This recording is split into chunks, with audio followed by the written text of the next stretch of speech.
আল্লাহ যদি আপনাদের মূল্যবান ভোটে, ভালোবাসায়, সমর্থনে 10 দলের এই সমন্বয়কে আপনারা পার্লামেন্টে পাঠান যাতে সরকার গঠন করতে পারে, আমরা কথা দিচ্ছি শুধু নদীর জীবন ফিরে আসবে না, মানুষেরও জীবন ইনশাআল্লাহ প্রাণচঞ্চল হয়ে ফিরে আসবে।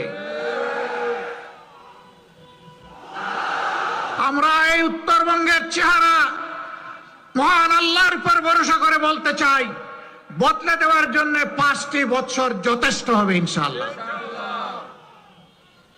এখন যেমন আপনারা আমাদেরকে ভালোবাসা দিচ্ছেন, তখনও পাশে এসে একসাথে কাঁধে কাঁধ মিলিয়ে আমরা যদি কাজ করি, উত্তরবঙ্গের চেহারা বদলে যাবে ইনশাআল্লাহ।